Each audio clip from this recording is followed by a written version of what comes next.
Olá, pessoal, tudo bem? Você que está preparando aí para o seu exame de ordem.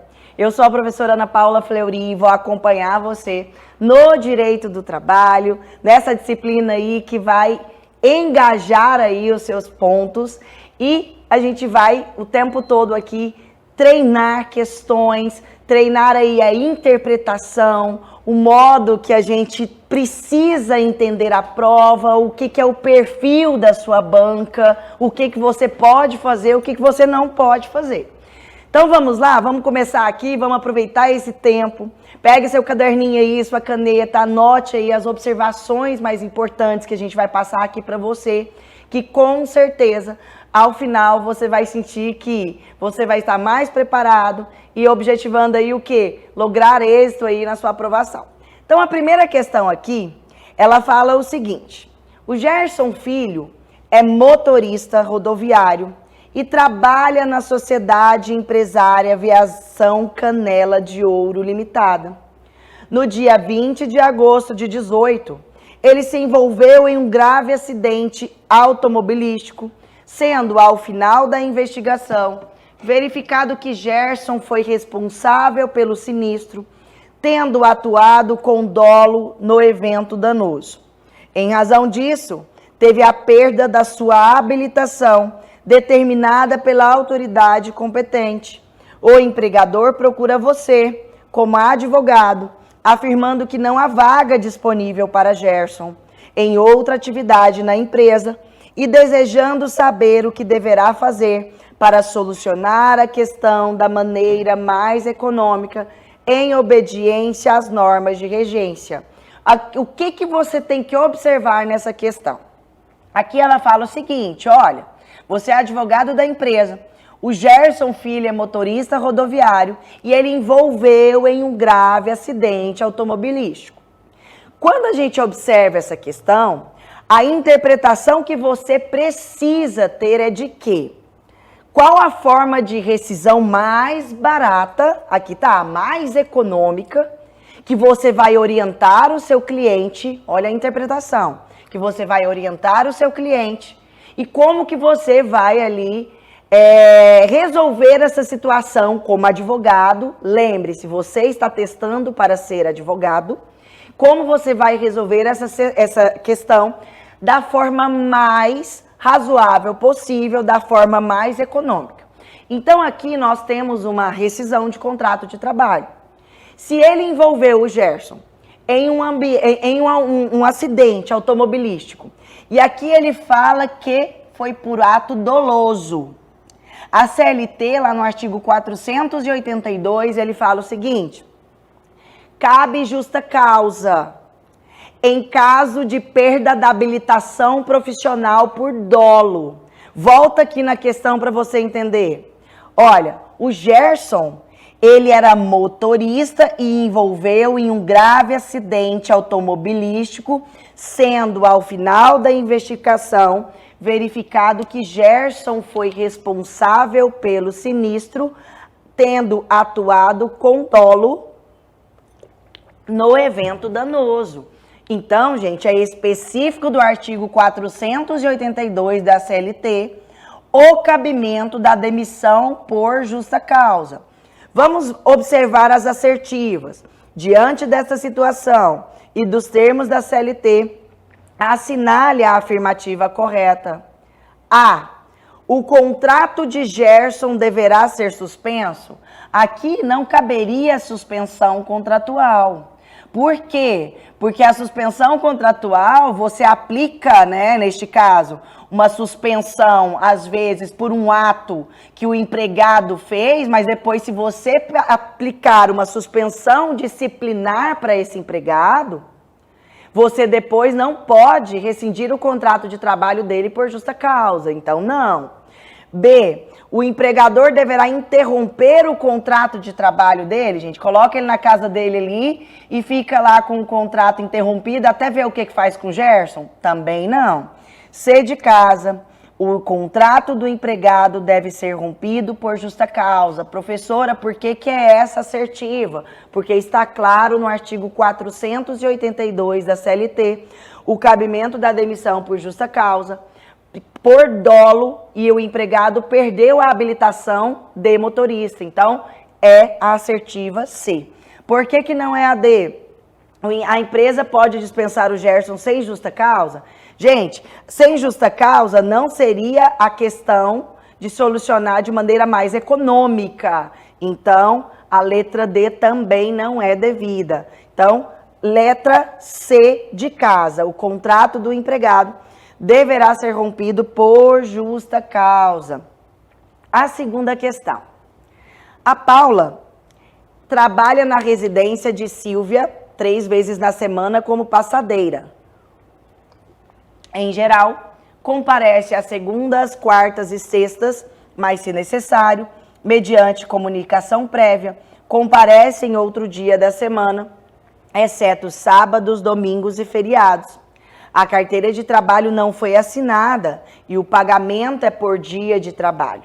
Quando Paula não comparece, não recebe o pagamento e não sofre punição, mas Silvia costuma sempre pedir que a ausência seja previamente comunicada. O que é que a gente precisa entender aqui? Que quando a gente fala acerca do trabalho doméstico, né, a legislação complementar 150 de 2015, no seu artigo 1º, ela traduz o seguinte, que empregada doméstica é aquela que trabalha mais de 2 vezes na semana a família, sem fins de lucro. Então, no caso aqui, a Paula trabalha na residência da Silvia 3 vezes por semana como passadeira. Aqui fala o seguinte, que ela geralmente comparece segundas e quartas e sextas, mas se necessário ali, há uma combinação de outros dias. O que a questão ela traz para você?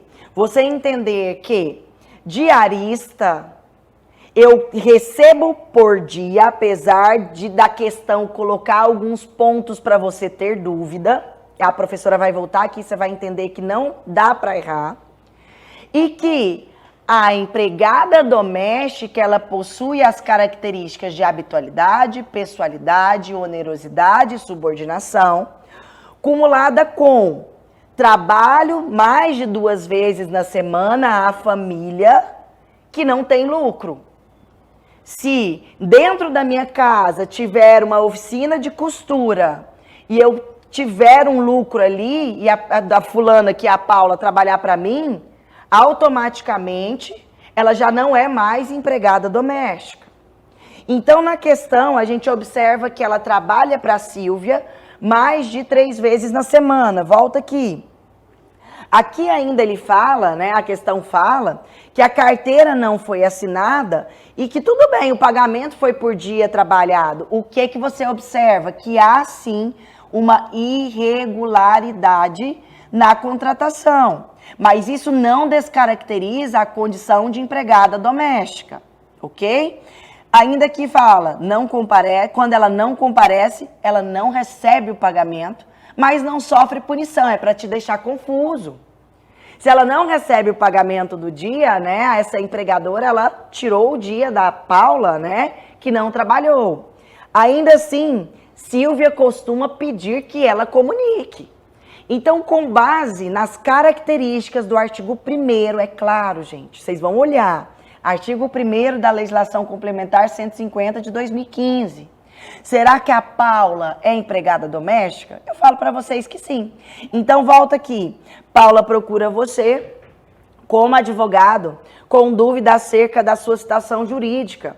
À luz da legislação específica em vigor, assinale a opção que contempla a situação de Paula. A. Paula é diarista, pois trabalha apenas 3 vezes na semana. Paula não é diarista, tá, gente? Tá? E aqui a Paula é doméstica, então a letra A, ela não é verdadeira. Seria diarista se trabalhasse até 2 vezes na semana. B, Paula é autônoma porque gerencia seu próprio trabalho, dias e horários. A questão não falou assim. A questão disse que comparece às segundas, quartas e sextas, mas se necessário, mediante comunicação prévia, comparece em outros dias da semana. Então, a Paula jamais seria autônoma aqui. Até porque ela trabalha 3 vezes na semana, então já configura a condição de empregada doméstica, ok? É bem claro no artigo 1º. Letra C, Paula é uma empregada eventual. Gente, empregada eventual aqui, né, ele colocou a questão para te confundir. Quando a gente trabalha, né, uma relação de trabalho eventual, é aquela relação que eu te contrato, por exemplo, e você vai ali para mim no final de semana, trabalha ali e recebe ali mediante um recibo e tchau. Não é essa a situação aqui. A situação aqui ela é muito clara pela lei. Lembre-se que a OAB ela traz para você especificamente lei seca.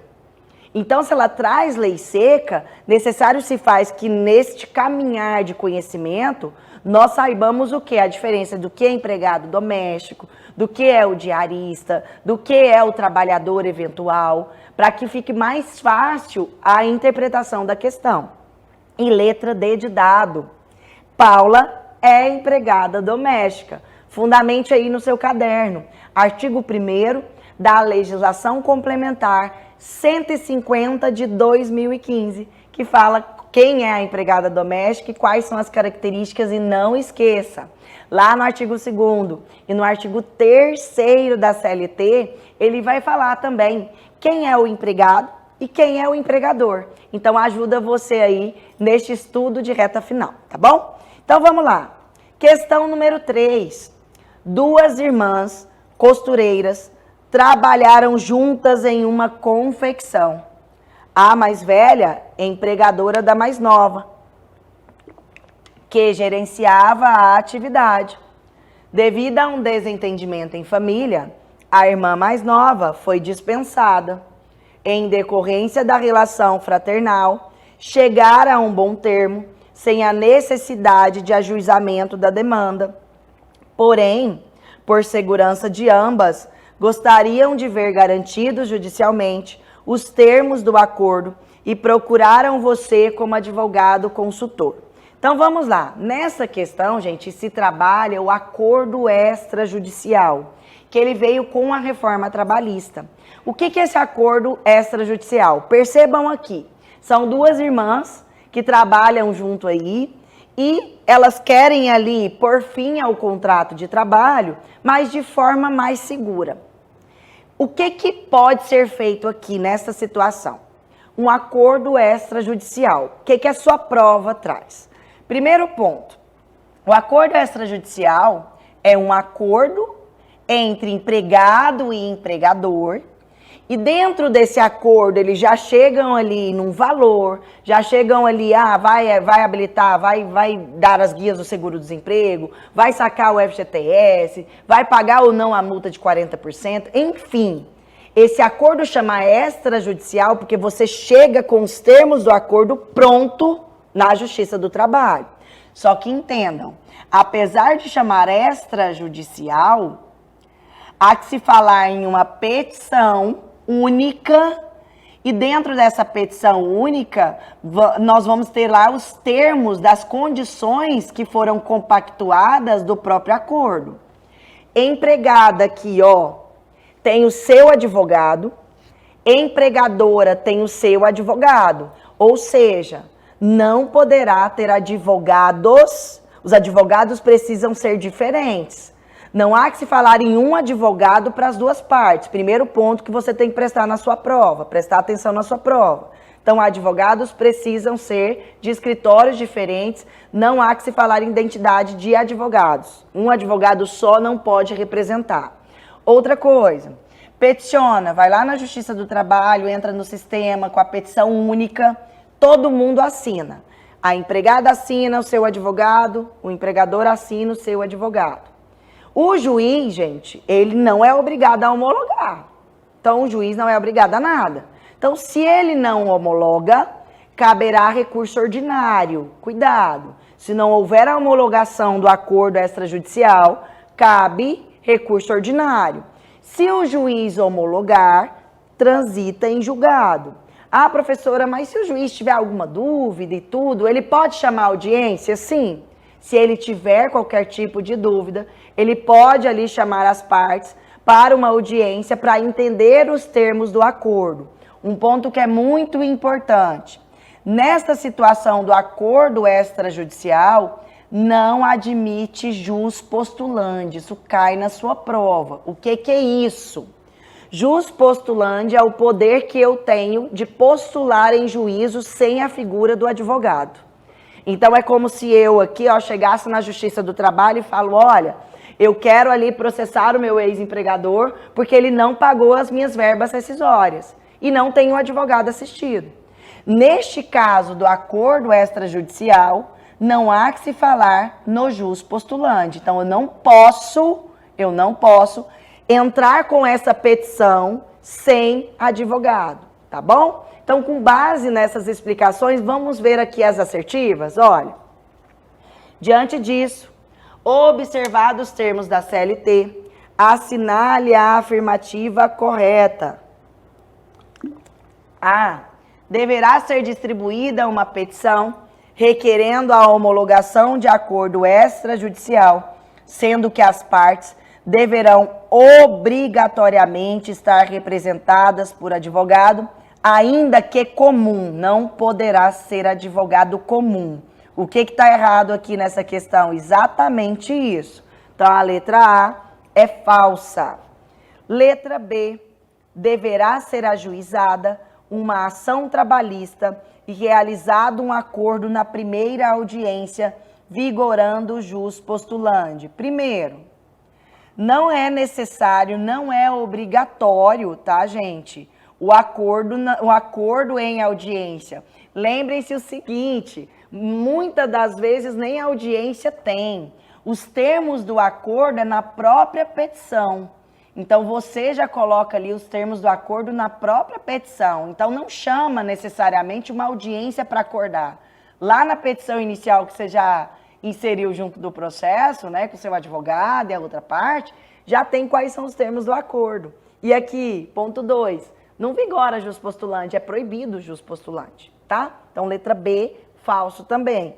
Letra C, deverá ser distribuída uma petição requerendo a homologação de acordo extrajudicial, sendo que as partes não precisarão estar representadas por advogado em razão do jus postulandi. Novamente, eu repito, sendo que as partes não precisarão, gente, elas precisam aqui, ó, estar representadas por advogados, tá? E não existe aqui, não pode, é proibido o jus postulandi. Cuidado com isso aqui. Letra D de dado.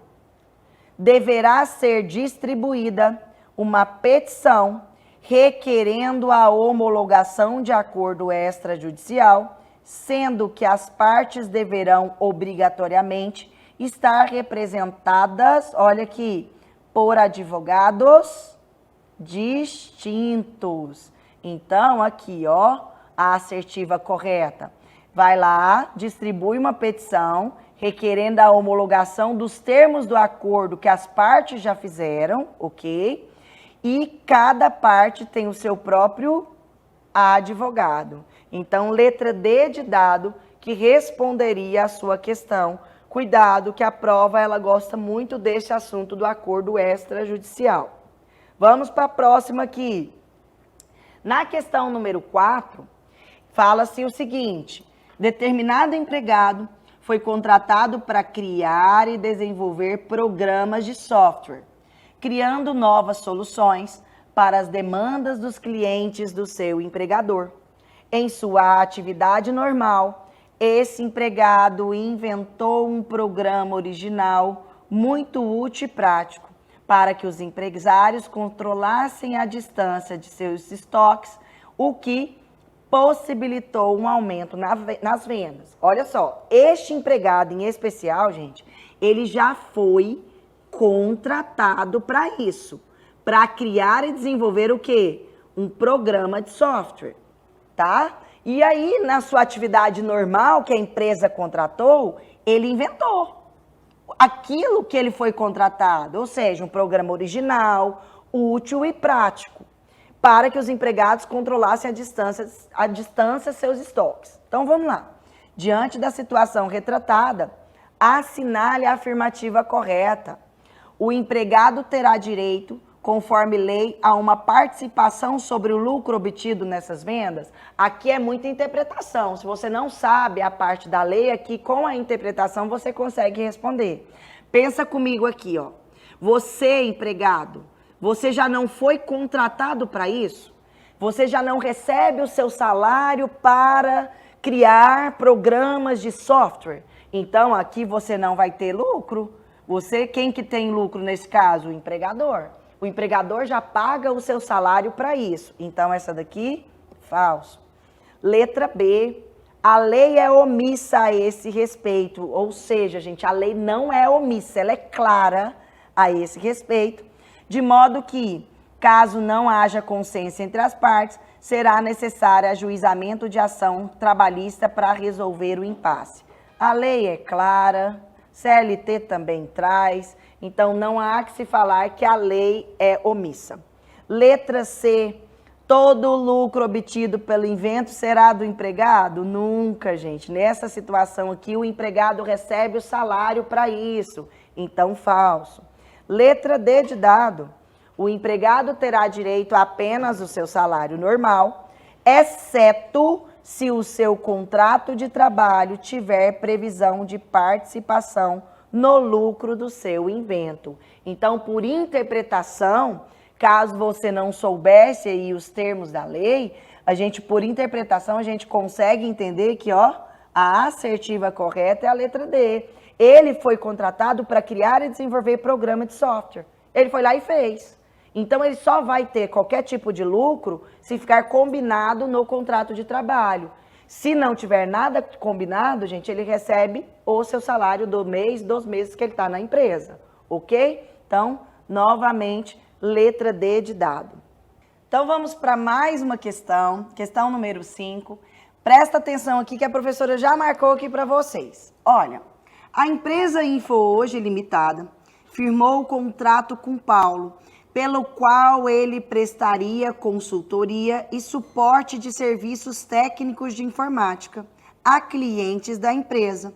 Para tanto, Paulo receberia 20% de cada atendimento, sendo certo que trabalharia em sua própria residência, realizando os contatos e trabalhos por via remota ou telefônica. Paulo deveria estar conectado durante o horário comercial de segunda a sexta-feira, sendo exigida sua assinatura digital pessoal intransferível para cada trabalho, bem como exclusividade na área de informática. Aqui eu queria que vocês refletissem o seguinte: quando a gente tem lá no artigo 2º e no artigo 3º da CLT, que ele fala quem é o empregado e quem é o empregador, aqui essa questão trabalha exatamente os requisitos da relação de emprego. Vamos voltar aqui para a gente entender? No caso, a empresa contratou Paulo, que ele prestaria consultoria e suporte de serviços técnicos de informática. Para tanto, ele receberia um valor de 20% sobre cada atendimento. O que seria isso aqui? Remuneração. Ou seja, quantitativo de pessoas, né, ou de clientes que ele atendesse no mês, faria aí jus à sua remuneração. Aqui fala que ele trabalharia na sua casa, né, na sua residência, realizando contatos e trabalhos por via remota ou telefônica. Ou seja, ele não trabalha dentro da empresa, ele trabalha fora da empresa. Sendo exigida sua assinatura digital pessoal intransferível. Aqui nós temos, além da pessoalidade, nós temos ainda a subordinação. Olha que bacana aqui, ó. Deveria estar conectado durante o horário comercial de segunda a sexta-feira. A habitualidade. E, mais uma vez, subordinação. Lembrem-se que quem admite, assalaria e dirige a prestação de serviço é o empregador. Então, aqui, ó. Sendo exigida assinatura digital, pessoal, intransferível, para cada trabalho, bem como a exclusividade. Só um detalhe aqui para ficar para vocês. A exclusividade não é um requisito obrigatório da relação de emprego, mas a exclusividade, ela pode, sim, ser inserida como requisito da relação de emprego. Na presente situação, não esqueçam que é sim uma relação de emprego. Vamos observar aqui quais são as assertivas. Sobre o caso sugerido, assinale a afirmativa correta. A. Paulo é prestador de serviço autônomo? Não é prestador de serviço, já que ele tem todos os requisitos da relação de emprego. Olha aqui, não tendo vínculo de emprego, ele tem, pois ausente a subordinação. Nós vimos que não é ausente a subordinação, já que inexiste fiscalização efetiva física. Gente, o fato, né, desse empregado não estar dentro da empresa, por si só, não vai aí definir que há ou não vínculo de emprego, pelo contrário. Letra B, Paulo é prestador de serviço autônomo, a gente já viu que não é, não tendo vínculo de emprego, pois ausente o pagamento de salário fixo, não é também um padrão único você pagar salário fixo para que seja empregado, falso. C, Paulo é prestador de serviço autônomo, não tendo vínculo de emprego, pois ausente o requisito da pessoalidade, já que impossível saber se era Paulo quem efetivamente estava trabalhando. Lembre-se aqui, ó, ele tinha, né, a sua assinatura digital, pessoal e intransferível, ou seja, aqui também é falso. E letra D, Paulo é empregado da empresa, pois presentes todos os requisitos caracterizadores da relação de emprego, artigo 3º da CLT. Então, aqui, há que se falar em relação de emprego, pois presente todos os requisitos desta relação. Próxima questão, vamos lá. Essa questão, ela fala o seguinte: uma indústria de chocolates constatou que precisava de mais trabalhadores para produzir ovos de Páscoa. Em razão disso, contratou vários trabalhadores temporários pelo prazo de 30 dias. Por meio de uma empresa de trabalho temporário. Maria era uma dessas trabalhadoras temporárias. Ocorre que a empresa contratada teve a falência decretada pela justiça e não pagou nada a esses trabalhadores. Vamos lá, presta atenção aqui na professora um pouquinho.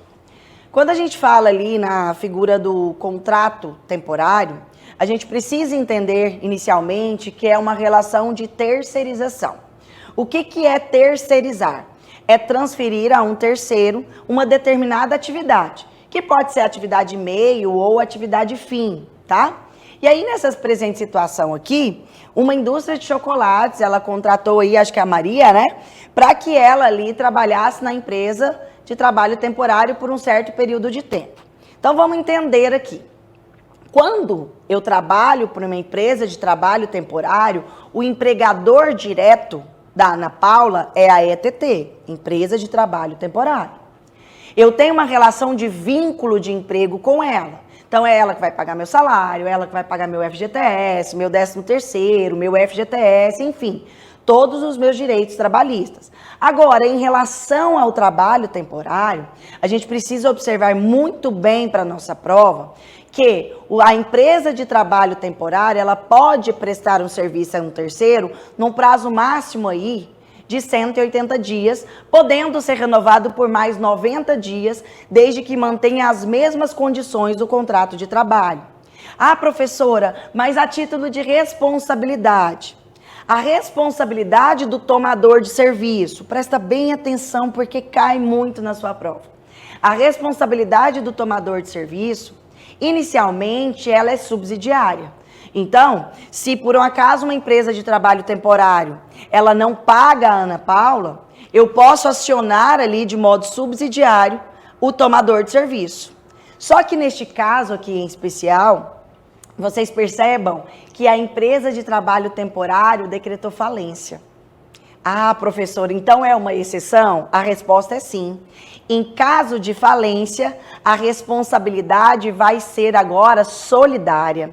Então, regra geral, em caso de terceirização, responsabilidade subsidiária. Neste caso em especial, houve a falência decretada, e sim, a responsabilidade é solidária. O que eu quero dizer com isso? que a tomadora de serviço vai responder solidariamente. Então, vamos observar a questão novamente, ó.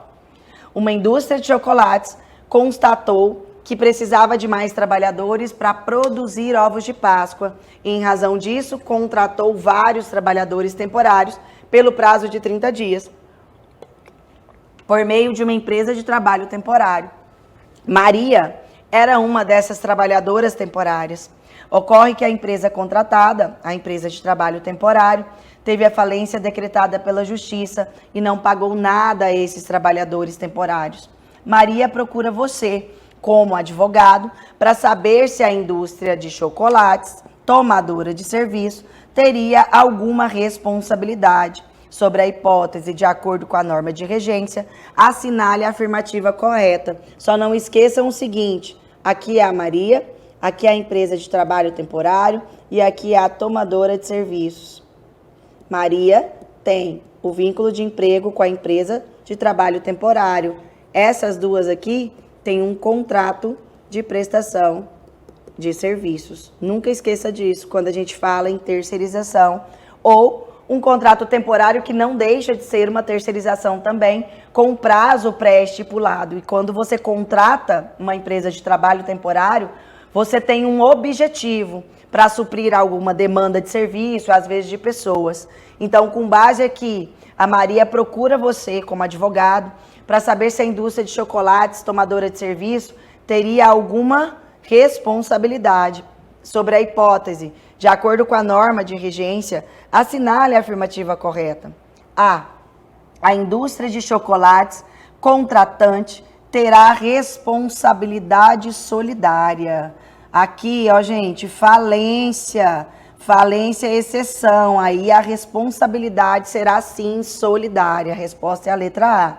Professora, por que não é a B, não é a C, não é a D? Vamos lá. B. Não haverá qualquer tipo de responsabilidade da contratante, porque a terceirização foi lícita. Cuidado com essas palavras na sua prova, ó. Nunca, jamais, às vezes, qualquer, tá? Quando tiver essas palavras ali na sua prova, abra o olhar, porque possivelmente, eu não estou afirmando, mas possivelmente a assertiva ali tem muita chance de estar incorreta. Então aqui, ó, a gente sabe que tem a responsabilidade, que no caso de falência ela seria solidária. Então, falso, muito falso. Letra C, a então contratante se tornará empregadora dos trabalhadores temporários em razão da falência da empresa contratada. A contratante não vai ser empregadora. A contratante simplesmente, ela teve o quê? Um contrato de prestação de serviços com a terceirizada. Ela não vai assumir a relação de empregadora. Então, falso. Letra D, a indústria de chocolates, contratante, terá responsabilidade subsidiária se isso estiver previsto no contrato que entabulou com a empresa prestadora de serviços. Aqui, gente, a regra geral seria de subsidiária, mas como é falência, a responsabilidade vai ser solidária. Se entabulou no contrato ou não, é lei. A responsabilidade, neste caso, vai ser solidária. Então, uma questãozinha aí que merece uma atenção acerca da exceção exposta. Próxima questão aqui, 7. Carlos, professor de educação física e fisioterapeuta, trabalhou para a Academia Boa Forma, que assinou a sua carteira. Ó, o Carlos trabalhou aqui para a empresa Boa Forma, que assinou aqui a sua carteira de trabalho. Cumpria a jornada de segunda a sexta-feira, das 7 às 16 horas, com 1 hora de intervalo, ok. Ao longo da jornada de trabalho, ele ministrava 4 aulas de ginástica de 50 minutos de duração cada e também fazia atendimentos fisioterápicos previamente marcados pelos alunos da academia para a sociedade Siga em Boa Forma. Essa sociedade, gente, seria do mesmo grupo econômico aqui, ó, da academia. Então, aqui nós falamos em grupo econômico. Se eu falo em grupo econômico, depois você vai olhar com calma na sua casa, o artigo 2º da CLT, vai ler ele todinho. Eu falo o seguinte, se essa empresa siga em boa forma, ela pertence ao grupo econômico boa forma, nós temos que ver o seguinte, falou em grupo econômico, responsabilidade solidária, é como se eu, Ana Paula, ou o seu Carlos aqui, trabalhasse para o grupo. Então, é um contrato de trabalho apenas. Somente um contrato de trabalho. Professora, mas ele pode aqui trabalhar de segunda a sexta e ainda realizar algumas aulas ali de 50 minutos? Entenda, a responsabilidade é solidária porque o contrato de trabalho é único, ele pode sim. Se eu for acionar a justiça aqui, o Carlos efetivamente for acionar a justiça, ele recebe do grupo econômico, por isso a responsabilidade é solidária, não esqueçam, todas as empresas do grupo respondem juntos. Para que haja responsabilidade solidária, para que haja a formação do grupo econômico, necessário se faz a mesma gestão da empresa, lembra disso, e a mesma comunhão de interesses. Então, a energia ali da empresa é única. Então, se a gente observar aqui, tá tudo certo. Quando ele trabalha ali para boa forma, né, e ele também presta atividades ali de 50 minutos de aula para siga em boa forma, ele está trabalhando para um empregador único. Ok, com base nisso, vamos ver as assertivas. Olha, ele tem a carteira assinada, aqui ó, ele tem a carteira assinada anotada pela boa forma, mas logicamente, por ser empregador único, ele não tem a CTPS anotada pela SIG em boa forma. Claro, gente, ele trabalha para o grupo econômico, um contrato de trabalho. Nessa situação, diante disso, em relação ao vínculo de emprego de Carlos, assinale a afirmativa correta. A. O caso gera duplicidade de contratos de emprego, sendo as empresas responsáveis solidárias pelo débito trabalhista. Aqui, gente, nesta situação, não vai gerar duplicidade, presta atenção aqui, não gera duplicidade de contratos,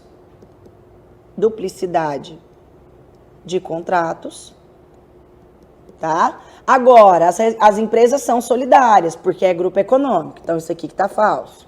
De novo, letra B. O caso gera duplicidade de contratos de emprego. Às vezes a prova faz isso com você, para você ver se você realmente sabe a questão. Falso. Sendo as empresas subsidiárias por débito trabalhista, sempre. Grupo econômico, a responsabilidade é solidária. Pode ser grupo econômico urbano, pode ser grupo econômico rural. Responsabilidade solidária, falso. Letra C, o caso gera, de novo, ó, duplicidade de contratos de emprego, não gera. Cada empresa com a sua responsabilidade, volto aqui, responsabilidade solidária. Letra D de dado, o caso não gera coexistência de mais de um contrato de trabalho. Ou seja, ele trabalha para o grupo econômico. Volta aqui que a professora vai falar uma exceção para você anotar, porque pode cair na sua prova. Aí você me pergunta da sua casa assim, professora, mas pode ter mais de um contrato de trabalho para o grupo econômico? É uma exceção, a resposta é sim. Aqui a questão não falou nada. Então, se não falou nada, a regra é que há um contrato de trabalho, responsabilidade solidária, mesma gestão, mesma comunhão de interesse, grupo econômico. Agora, se eu, Ana Paula, trabalho para um grupo econômico, o grupo econômico combina comigo a possibilidade de mais de um contrato de trabalho, assim poderá ser feito. Só que é uma exceção à regra. Não esqueçam, a prova, a questão tem que ser bem clara para você entender se ele está na regra, que ele estaria na regra, ou se realmente houve uma exceção e as partes combinaram uma outra possibilidade, tá bom? Leiam o artigo 2º todinho, que vai ficar mais claro para você. Bora para a próxima questão? 8. As irmãs Rita e Tereza trabalham para um mesmo empregador. Quando Rita engravida, Tereza, que não pode ter filhos naturais, resolve adotar uma criança. Assim, logo após o nascimento da filha de Rita, Tereza adota uma criança de 6 meses de idade. No entanto, a mesma estava no período do aviso prévio. Considerando a situação posta e de acordo com as leis vigentes, assinale a afirmativa correta. Presta bem atenção aqui, ó. São duas irmãs, a Rita e a Tereza, que trabalham para o mesmo empregador. A Rita engravida. Então, se a Rita engravida, no caso da Rita aqui, a gente já sabe que ela tem uma estabilidade do momento do descobrimento da gravidez até 5 meses após o parto. Essa é a regra constitucional, artigo 7º Constituição, artigo 10.2 da DCT. Tá. No caso da Tereza, que ela não pode ter filhos naturais, ela resolveu o quê? Adotar uma criança. Então, aqui no caso da Tereza, gente, no momento que ela adota, tem o documento de adoção da criança, ela também aqui, ó, ela vai ter aquele tempo de 120 dias de licença maternidade, igualzinho a Rita. Então, a Rita, no momento que o neném dela nasceu, ela já vai sair de licença maternidade aqui por 120 dias e ela também tem essa estabilidade até 5 meses após o parto. Então, a questão, ela mistura 2 institutos, que é a adoção e a estabilidade gravídica. Nessa situação, vamos ver aqui, ó. Considerando a situação posta e de acordo com as leis vigentes, assinale a afirmativa correta. A. Rita terá garantia no emprego até 5 meses após o parto. Até aqui estaria certo. Enquanto Tereza não. Então está falso. A Tereza também, do momento da adoção, ela tem ali aquela garantia no emprego. Então, falso. B. Ambas sairão de licença maternidade, mas Tereza, por ser mãe adotiva, terá um período um pouco menor de 60 dias. Não, gente, ela também tem os 120 dias aqui, igual a sua irmã Rita. Então, falso. Letra C. Ambas terão estabilidade de até 5 meses, sendo que para Rita, o período será contado do parto. E para Tereza, no momento da adoção, inclusive se Tereza estiver no curso do aviso prévio. Perfeito, olha aqui, ó. Por que seria essa questão?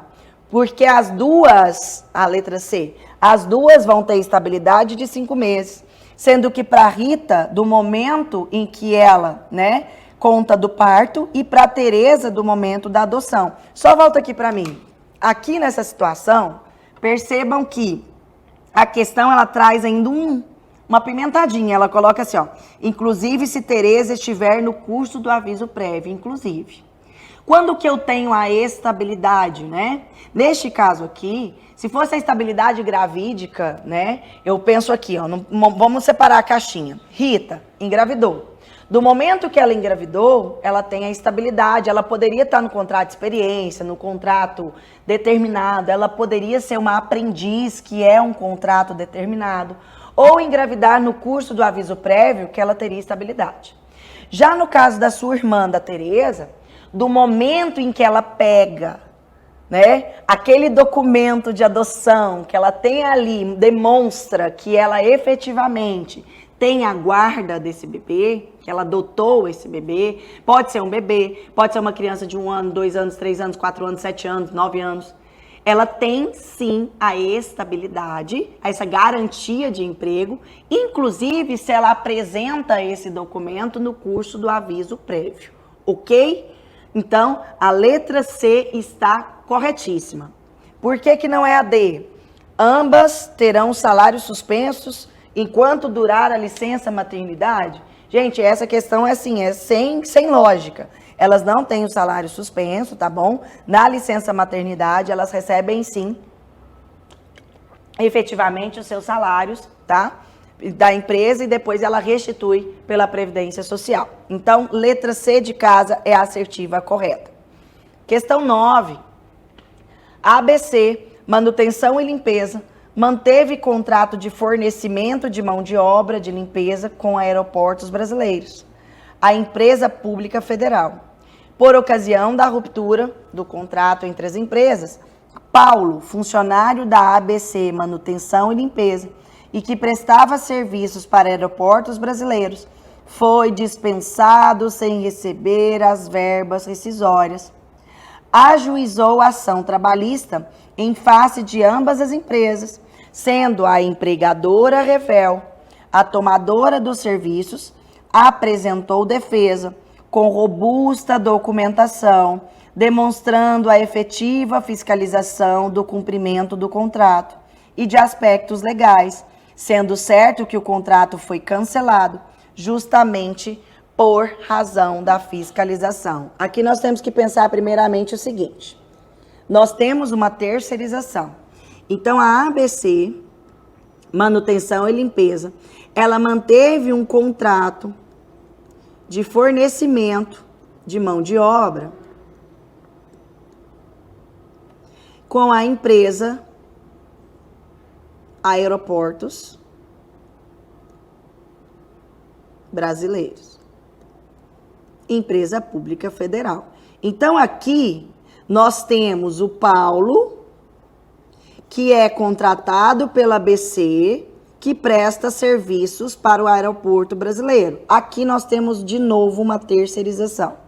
Só que nessa situação nós temos uma terceirização para ente público, né? Então, nós temos aqui empresa pública federal. O que aconteceu aqui? Por ocasião da ruptura do contrato entre as empresas, Paulo, funcionário da ABC Manutenção e Limpeza e que prestava serviços para os Aeroportos Brasileiros, foi dispensado sem receber suas verbas. Então, ele foi lá. Essa empresa ABC rescindiu o contrato de trabalho com ele e ele nada recebeu. Ajuizou a ação trabalhista em face de ambas as empresas, sendo a empregadora Revel, ou seja, ela nem se apresentou ao processo. A tomadora de serviço, no caso aqui, ó, Aeroporto, tá? Apresentou defesa com robusta documentação demonstrando a efetiva fiscalização do cumprimento do contrato e que o contrato foi cancelado por esta fiscalização. Aqui a gente precisa observar o seguinte: se existe uma terceirização para ente público e este ente público, ele comprova que pela fiscalização, hora efetivada, ele rompeu este contrato, não há que se falar em responsabilidade. Cuidado! Só haverá responsabilidade ao ente público se ele demonstrar culpa invigilando. Na questão, ele demonstrou que efetivamente fiscalizou o contrato e que por isso, inclusive, o contrato foi cancelado. Está bem claro aqui, a prova precisa ser clara. Então, de acordo com essas observações da professora, vamos lá. Diante desse caso, assinale a afirmativa correta. A empresa pública federal responde solidariamente por força da terceirização? Ela não responderá aqui nem solidariamente, nem subsidiariamente, porque ela demonstrou o quê? A fiscalização. Então, aqui já temos uma falsa. B. A empresa pública federal responde subsidiariamente por força da terceirização, haja vista o inadimplemento das obrigações trabalhistas por parte do empregador. O professor explicou na assertiva anterior, então falsa. C. A empresa pública federal é parte ilegítima? Não, gente, ela é parte legítima. Agora, se ela vai ser condenada ou não, já é outra coisa.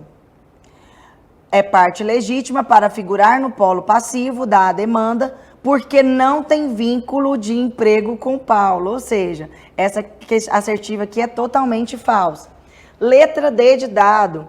A empresa pública federal não responde pelo inadimplemento das verbas trabalhistas, porque sua responsabilidade não decorre do mero inadimplemento contratual, tendo ficado provado que houve o quê, gente? Efetiva fiscalização por parte da tomadora de serviço. Então, a resposta aqui é a letra D de dado, ok? Próxima questão, vamos lá? Ó, 10. Carlos foi contratado como estagiário em 2018. Projeto aqui. Por uma indústria automobilística. Por 2 anos. Então, Carlos foi contratado como estagiário em 2018 por uma indústria automobilística por um prazo de 2 anos. Ok. Todas as exigências legais foram atendidas e o estágio era remunerado. Então, ele foi lá, assinou um termo de compromisso, todas as questões legais para que ele fosse estagiário, gente, estava ok. Tá. Após 1 ano de vigência do contrato, ele procura você, como advogado, para saber se terá direito às férias nos 12 meses seguintes. Sobre a situação narrada e de acordo com a lei de regência, assinale a afirmativa correta. Um detalhe aqui importantíssimo, simples e importante. Estagiário não é empregado. Estagiário tem a lei do estágio que regulamenta as condições e os direitos dele. Então, ok, ele vai ter direito sim, né, ao seu descanso, né, mas ele não tem direito ao terço constitucional. Se eu falasse aqui para vocês de um empregado, aí sim, férias é aquele salário mais o terço, o que não aplica ao estagiário. Então, vamos observar as assertivas aqui. Assinale a afirmativa correta. A. Não haverá direito a qualquer paralisação, porque somente o empregado tem direito às férias. Gente, o descanso é diferente do terço constitucional. Falso. Ele tem direito de descansar, sim. B. O estagiário tem direito às férias normais acrescidas do terço constitucional? Falso, ele não é empregado, ele não tem esse direito. C. Uma vez que a lei é omissa a respeito, caberá ao empregador conceder ou não algum período de descanso ao Carlos. Não é omissa, ela é clara, então falso. Letra D de dado. Carlos terá direito a um recesso remunerado de 30 dias, mas sem direito ao terço constitucional. Questãozinha tranquila que dá para você entender. Lembre-se, estagiário, tem uma lei específica do estagiário, estagiário não é empregado, ok? Próxima questão. A empresa Gomes Sardinha Móveis é procurada por um jovem portador de deficiência que tem 30 anos e deseja ser contratado como aprendiz de marceneiro. Aqui nós temos 2 figuras. O aprendiz, certo? Contrato de aprendizagem e o empregado ali, o trabalhador, né, nesse caso, portador de deficiência. A empresa tem dúvidas sobre a possibilidade dessa contratação. Só um detalhe, projeta aqui para mim. Quando a gente fala aqui, ó, em aprendiz, nós temos aí que a contratação ela é a partir dos 14 anos, na condição do contrato de aprendizagem, né? Limitando aí até 24 anos, mas nós sabemos ainda que o contrato de aprendizagem é um contrato especial de trabalho com prazo de até 2 anos ali. Só que nós temos um trabalhador que é o quê? Deficiente. Nesta situação, gente, esse trabalhador deficiente, não há que se falar em limite de idade. Então, aqui a questão colocou exatamente isso. Ela falou, olha, esse colaborador, ele tem aqui, o jovem, né, não colocou nome, o jovem portador de deficiência tem 30 anos. Neste caso, gente, como é exceção, ele pode sim continuar sendo aprendiz. Tá bom? É uma exceção à regra do contrato de aprendizagem por ele ser deficiente. Então, projeta aqui. A partir do caso relatado, assinale a afirmativa correta. A. Não se aplica a idade máxima ao aprendiz portador de deficiência, de modo que a contratação é possível, inclusive recomendável. Então, essa aqui é muito verdadeira. Letra B, A idade máxima do aprendiz é de 24 anos, não havendo exceção? Opa, aqui já é uma exceção, pelo que não é possível a contratação. Falso. Letra C, havendo autorização da Superintendência Regional do Trabalho, o jovem poderá ser contratado como aprendiz, haja vista sua situação especial. Gente, não necessário se faz a autorização da superintendência, é previsto em lei, então falso. Letra D, não existe idade máxima para a contratação de aprendizes, existe idade máxima, tá? Aqui, ó, 24. Cuidado com isso aqui, ó, daí porque... E olha, em qualquer hipótese, a professora falou anteriormente para vocês, cuidado, começou a explicar demais, qualquer, nunca, jamais, às vezes, fica atento, que possivelmente a assertiva está incorreta. Lembre-se, a prova de direito do trabalho, em especial, que é o que a professora está conduzindo vocês, ela é a íntegra da lei. Então, a lei não vai falar daí porque, qualquer hipótese, é muito difícil acontecer isso aqui. Então, letra A de amor aqui é a assertiva verdadeira, aprovação. Então, vamos para a próxima questão. Questão 12. Sheila e Irene foram admitidas em uma empresa de material de construção. Sendo Sheila, mediante contrato de experiência por 90 dias, e Irene, contratada por prazo indeterminado. Ó, um detalhe. Aqui nós temos um contrato exceção. O que é isso? É um contrato que eu sei o início, sei o meio, sei o fim. Ou seja, fui contratada por experiência. Para que eu veja se a empresa ali é ok para mim e para a empresa experimentar o trabalho do empregado. Tá. No caso da Irene, ela já teve ali um contrato por prazo indeterminado, esse contrato é o regra.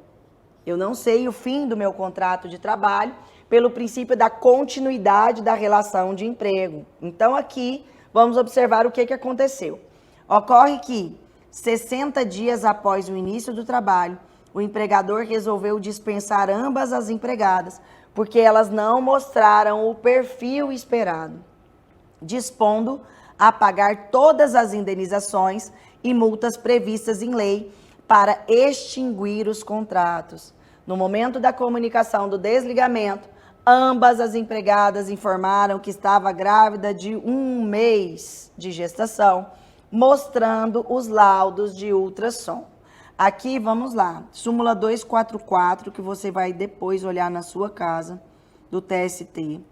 Artigo 7º da Constituição Federal e artigo 10.2 da ADCT. Então, aqui nós temos casos, né, de estabilidade. Eu vou repetir para vocês. Há que se falar em estabilidade. Os dois são contratos de emprego. Eu tenho estabilidade, sim, no contrato de experiência, desde o primeiro dia de contrato. Se eu engravidar naquele primeiro dia de contrato de experiência, eu tenho estabilidade. Tem estabilidade no contrato determinado, tem estabilidade no contrato indeterminado, tem estabilidade também se eu engravidei no curso do aviso prévio, inclusive se o aviso prévio também for indenizado ou trabalhado. E o aprendiz, a aprendiz, se engravidar, ela também tem estabilidade. Estagiária, não. Aprendiz, sim. Então, vamos lá. Considerando a seguinte situação, a previsão legal e o entendimento consolidado do TST, assinale a afirmativa correta. A. As duas empregadas poderão ser dispensadas? Elas não poderão. B. Somente Sheila poderá ser desligada porque o seu contrato é a termo. Gente, contrato a termo é exatamente isso aqui, é o contrato de experiência, tá? Ela não pode ser desligada também, tá? Súmula 244 e tem 3 do TST. Falso. C. Sheila e Irene não poderão ser desligadas em virtude da gravidez. Assertiva correta. Letra D. Apenas Irene poderá ser desligada desde que haja... Gente, isso aqui não existe, né? Ó, a justiça vai lá e fala, ó, você pode ser desligado. Isso não existe em lei. Então, é um direito constitucional. Então, falso. Então, por exclusão aqui, você observa que a questão 12, a assertiva C está correta. Próxima questão, bora lá. 13. A Sociedade Empresária IGD Educacional, olha só, pretende implantar banco de horas com compensação das eventuais horas extras cumpridas em até 12 meses e, caso não compensadas, com pagamento ao empregado com adicional legal. Considerando esses fatos e o que dispõe a CLT, assinale a afirmativa correta. Projeta aqui para mim. Quando a gente fala em banco de horas, presta bem atenção. Existe o banco de horas individual, que é aquele banco de horas em que o empregado, diretamente com o empregador, eles homologam, né, aquele termo de compensação de jornada e prorrogar jornada. Para você, o que é banco de horas? É quando trabalha mais em algum dia, ou vários dias, e o empregador compensa em um outro dia. Lembrando que, pela Constituição Federal, né, gente, nós temos aí um limite máximo de jornada a mais que eu posso fazer por dia de 2 horas. Então, o banco de horas, ele também não pode, evidentemente, extrapolar esse limite máximo constitucional. Aqui, nós temos situações de banco de horas. Então, eu quero que você entenda quais são as formas de combinação, de compactuação do banco de horas com o empregador. Então, individual, empregado e empregador. Existe o banco de horas individual de forma tácita. O que é algo tácito é que subentende que o empregado aceitou. Eu não preciso expressamente concordar. Nessa situação aqui, nós temos um banco de horas que pode ser também expresso, que é individual, diretamente com o empregador de até 6 meses. Então, banco de horas tácito, que o empregado concorda ali, que ele não assina expressamente, desde que haja a compensação ali dentro do mês. Eu posso ter um banco de horas individual de forma expressa, em que eu assino a concordância, desde que seja individualmente até 6 meses. E, se houver ali o sindicato, por meio de acordo ou convenção coletiva, eu posso ter um banco de horas ali num período de 1 ano. Então, ali vai ter ali um período de 12 meses ali, 1 ano, o empregado diretamente, empregado e empregador, com o sindicato da categoria, poderá fazer ali esse banco de horas, com tempo maior do que os 6 meses. Vamos observar aqui o que a questão nos trouxe. Considerando estes fatos e o que dispõe na CLT, assinale a afirmativa correta, depois vocês vão em casa observar esse artigo aqui. A instituição do banco de horas depende de norma coletiva para sua validade, porque a compensação será superior a 45 dias. Nesta situação, só dependeria de norma coletiva, né? Se eu quisesse essas horas extras em até 2 meses acima do período de 6, que é o que a professora explicou para vocês aqui anteriormente. Então, falso. B. O banco de horas pode ser pactuado por acordo individual escrito, porque a compensação será feita em menos de 20 meses? Não, gente. Individual escrito seria até 6 meses. Cuidado com esses prazos, falso.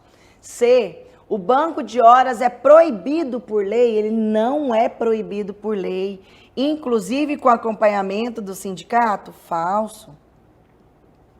Letra D de dado. O banco de horas, no presente caso, pode ser feito por acordo, desde que no sindicato da categoria. Perfeito, assertiva D. Então, no presente caso aqui, volta, Como o IGD pretende implantar um banco de horas com compensação dessas horas em até 12 meses, ela vai precisar de quem? Do sindicato da categoria. Então, letra D de dado é a assertiva correta. Próxima questão. Odete, ela é enfermeira e trabalha no Hospital AB Saúde, na jornada 12/36, artigo 59A CLT. O que é a jornada 12/36?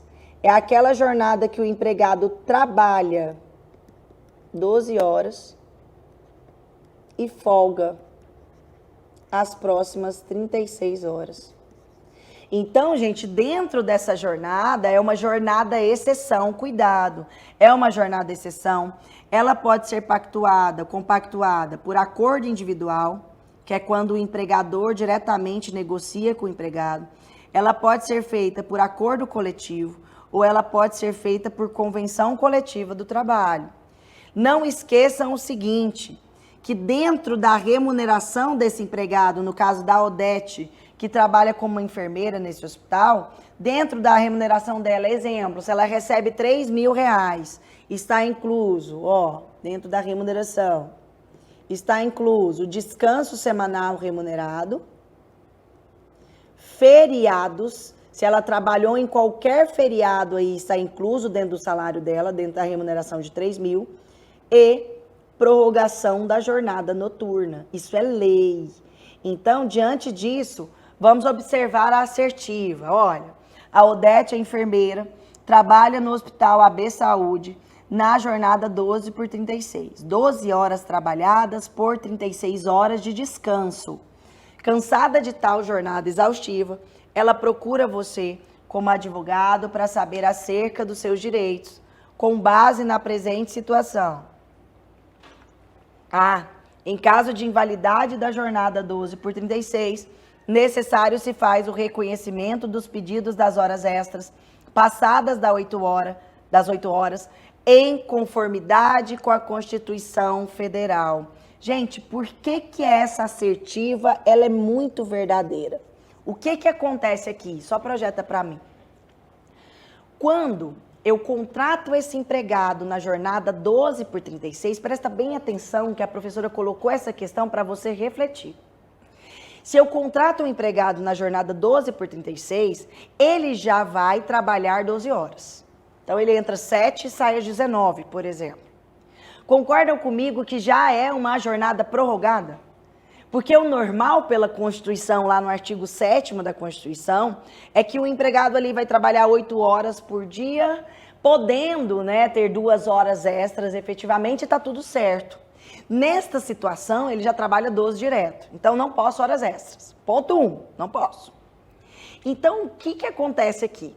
Se ficar configurado que, por exemplo, a Odete, ela trabalhou vários dias além da 12ª hora, que não poderia, é proibido, o que acontece? Invalida-se a contratação, que já é uma contratação exceção, que ela já trabalha ali às 12 horas, e automaticamente passa a ser o contrato como se fosse o regra, que é 8 horas por dia pela Constituição Federal no artigo 7º. E aí, inclusive, se a Odete acionar a Justiça do Trabalho, isso é muito para vocês entenderem, ela vai receber além da 8ª hora. Por quê? Porque ou o empregador contrata 12 por 36 e entende que não se faz horas extras, não dobra plantão, dobrei, não existe. Mas eu vejo, eu sei que você vê.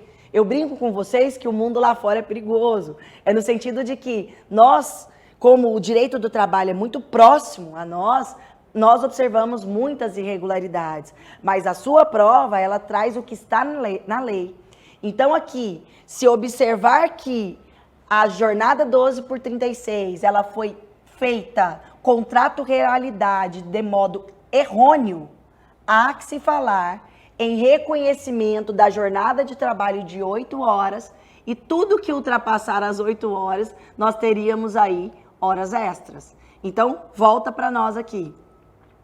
Com base na presente situação, em caso de invalidade da jornada 12 por 36, necessário se faz o reconhecimento dos pedidos de horas extras passadas da 8, depois você vai aqui, no artigo 7º da Constituição de 88, para você observar aí a regra geral, em conformidade com a Constituição Federal. Então, assertiva, verdadeira. Letra B, por ser uma jornada de trabalho exceção, somente admite que a mesma seja realizada com a presença do sindicato.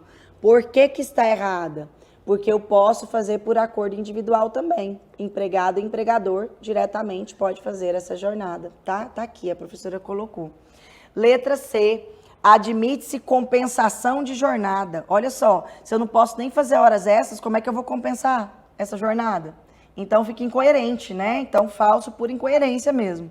Letra D, as horas extras na jornada 12 por 36 são pagas com acréscimo de 100% face à especificidade da jornada de trabalho. Se eu não posso ter horas extras, não há que se falar em pagamento. Então, aqui, ó, na verdade, você excluiria essa questão, essa você exclui, porque ela é totalmente fora. Então, o que é que sobraria aqui, gente? A letra A de aprovação. Certo? Então, vamos lá para a próxima questão. 15. Bernardo trabalha na empresa J Limitada como administrador. Além da graduação, no curso de administração, recebe um salário de 3 vezes o limite do teto da Previdência Social. Visando uma tranquilidade maior em sua jornada de trabalho e não sabendo como atuar especificamente nas negociações com o empregador, ele procura você para ajudar a dirimir a demanda.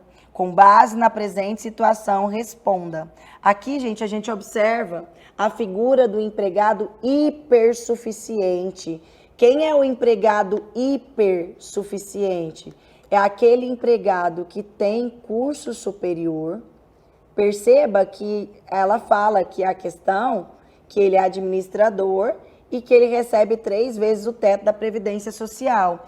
Para que eu seja hipersuficiente, eu preciso ter curso superior e, tá bom? Não é ou, e, receber 2 vezes ou mais, né, o teto da Previdência Social.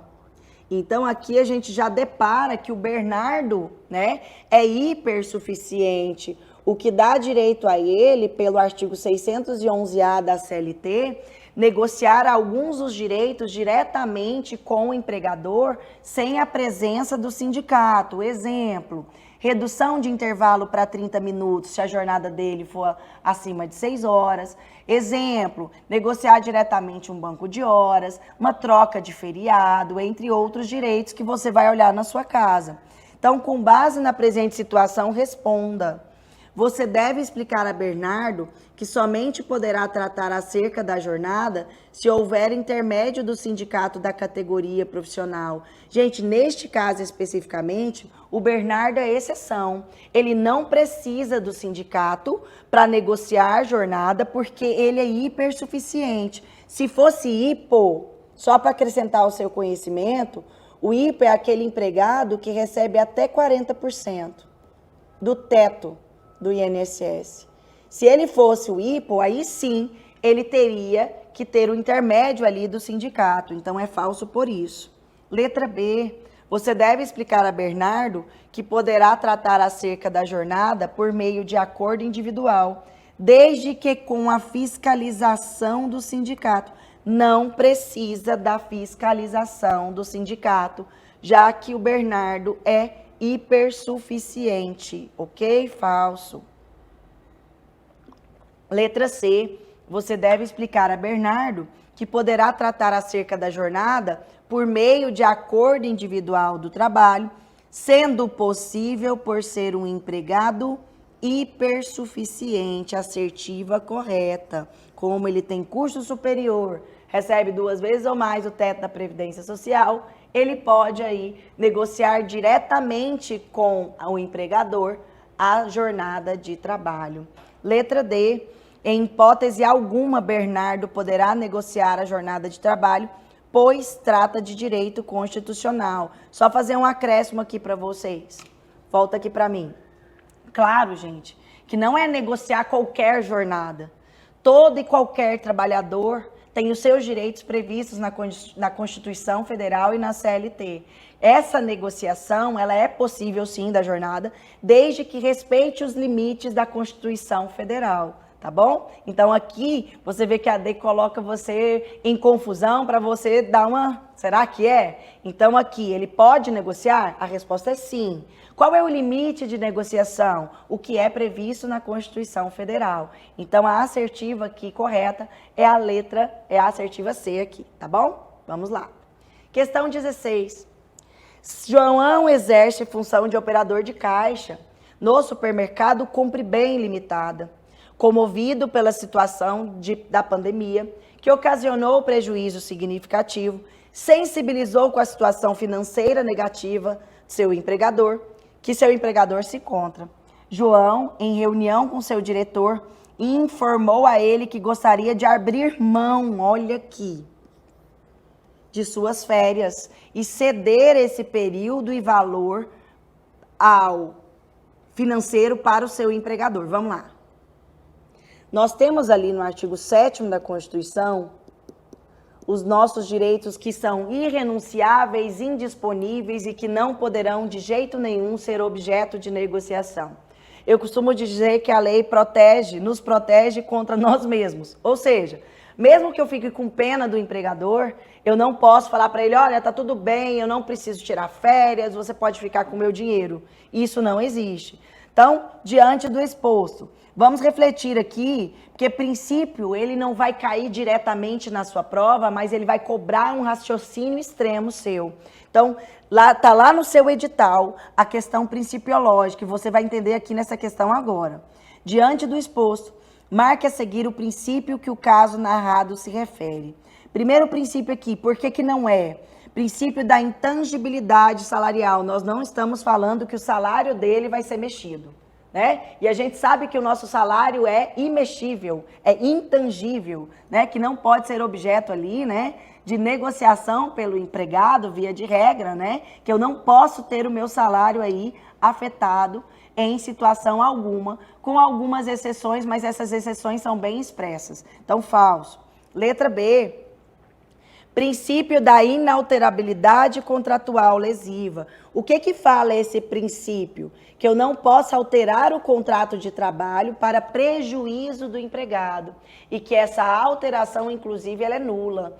No presente caso, na presente situação, não se refere a esse princípio. Por quê, professora? Porque ele está querendo ceder suas férias para o empregador. Não está mexendo no contrato dele. Está cedendo. Eu quero ceder minhas férias, estou com pena de você, empregador. Letra C. Princípio da primazia da realidade. O que é isso? Entre um contrato formal e um contrato real, sempre prevalece o contrato real. Não é a presente situação. E letra D de dado.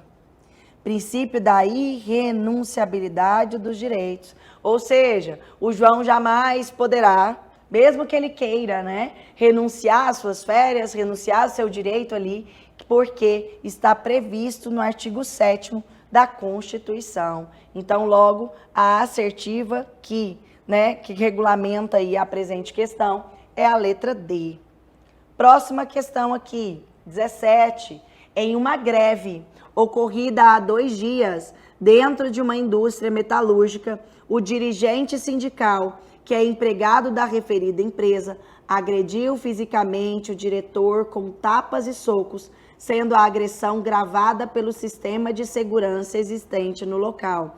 Aqui nós temos um caso de estabilidade do dirigente sindical.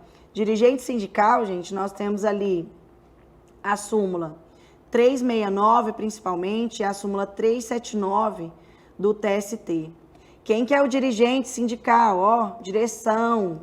É aquela pessoa que é responsável ali, né? Representante de uma categoria profissional. Se eu sou representante de uma categoria profissional, em pelo menos, né, gente, em um município e dentro da minha área de atuação, eu tenho uma estabilidade. De que momento? Do momento ali, que eu registro a minha candidatura e, se eleito, até 1 ano após o final do meu mandato.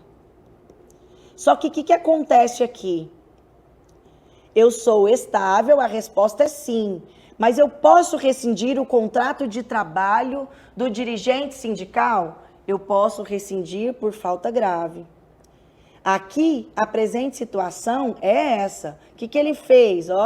Ele agrediu fisicamente o diretor da empresa com tapas e socos. O dono da empresa, diante dessa prática, pretende dispensar o empregado por justa causa. Em razão disso, ele procura você, como advogado, no dia seguinte dos fatos narrados para obter a sua orientação. De acordo com o disposto na CLT, assinale a opção que apresenta sua recomendação jurídica. Aqui, gente, quando se tem falta grave, o que eu preciso como empregador fazer? Eu suspendo o contrato de trabalho do empregado e por até 30 dias eu vou ingressar na Justiça do Trabalho com inquérito de apuração de falta grave. Não pode o empregador diretamente rescindir o contrato de trabalho com o empregado, tá? Ele precisa da Justiça do Trabalho, ele precisa ingressar com uma petição inicial, que nós chamamos de inquérito de apuração de falta grave, para que sejam apuradas realmente a conduta do dirigente sindical, ela daria ali uma demissão por justa causa. Por quê? Porque ele é estável até então. Então, diante disso, né, vamos observar aqui quais são as assertivas. A. Dispensar imediatamente o empregado por justa causa e ajuizar a ação de consignação em pagamento? Não, gente, eu não posso diretamente dispensar ele. Eu preciso da Justiça do Trabalho. Eu preciso ali entrar com inquérito de apuração de falta grave. Então, essa aqui não responde à questão. E muito menos a ação de consignação em pagamento. Tem nada a ver. B. Apresentar notícia crime e solicitar à autoridade policial autorização para dispensar o empregado por justa causa? Não. Aqui faltou a letrinha. Não. Eu não vou chamar a polícia aqui não, gente. Eu preciso ingressar na justiça, eu suspendo o contrato de trabalho e no prazo de 30 dias, até 30 dias, eu vou lá na Justiça do Trabalho e entro ali com inquérito de apuração de falta grave. É uma petição inicial.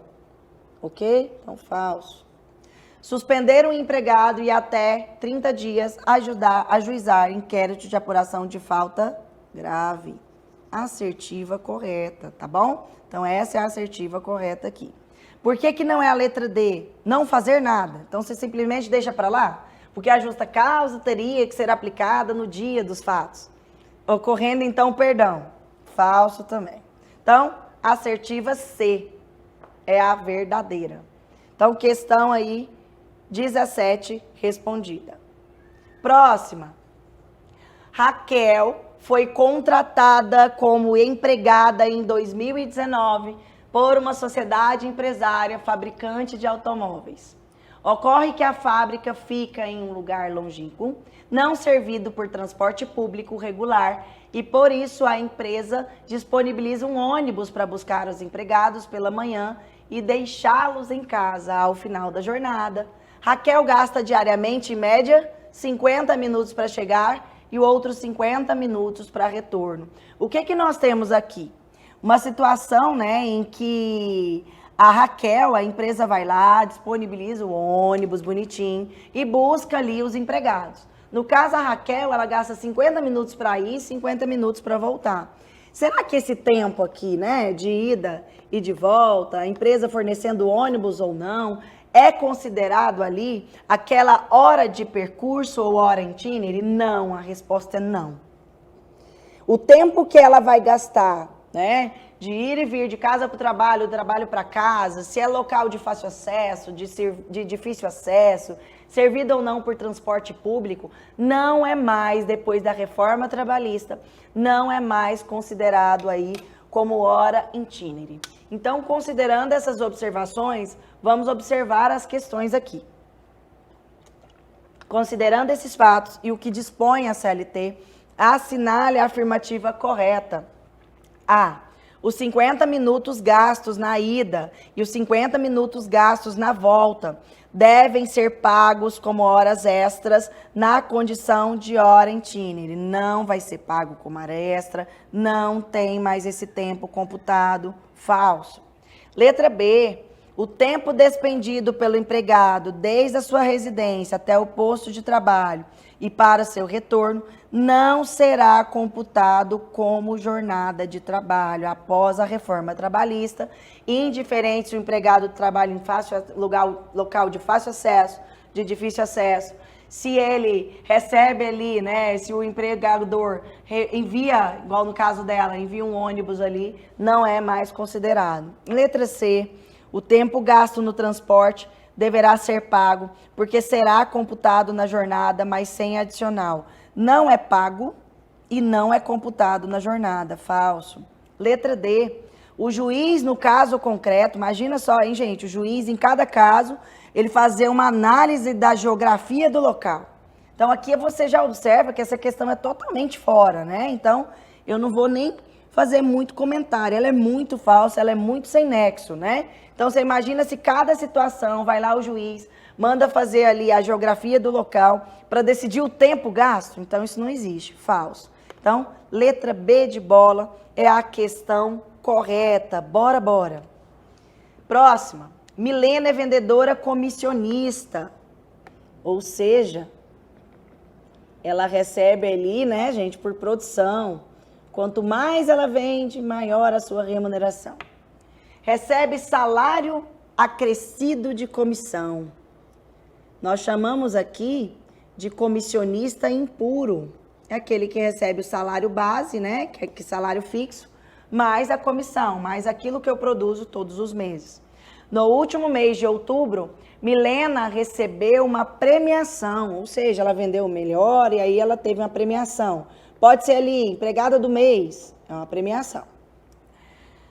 Ainda assim, como sempre viaja pela empresa, fica estipulado um valor de R$ 250 a título de diárias para viagem. Lembre-se, diárias para viagem é para o trabalho. Tudo que é para o trabalho não integra nenhuma média rescisória. Em casa, depois vocês vão ler esses 2 artigos aqui para a professora ficar feliz. Aqui, ó. De acordo com a previsão legal, não integram o salário da empregada. O que não integra? Só volta aqui para mim um pouquinho. Nós precisamos entender o seguinte: o que integra o salário é o que vai computar para todas as verbas rescisórias, ou seja, férias, 13º, FGTS, futuro aviso prévio, entre outros. O que não integra, gente, é aquilo que não tem reflexo, que não vai ser base para cômputo de nenhuma verba rescisória. E é muito claro lá no 457, no 458 da CLT, principalmente aqui no 457, ele vai falar para vocês, parágrafo 1º e 2º, o que integra e o que não integra a verba rescisória. Então, vamos lá. O que não integra um salário? Qualquer gratificação recebida, gente, qualquer gratificação recebida integra. Gratificações integram, tá? As comissões recebidas por Milena, opa, comissão integra toda hora. Integra, comissão integra.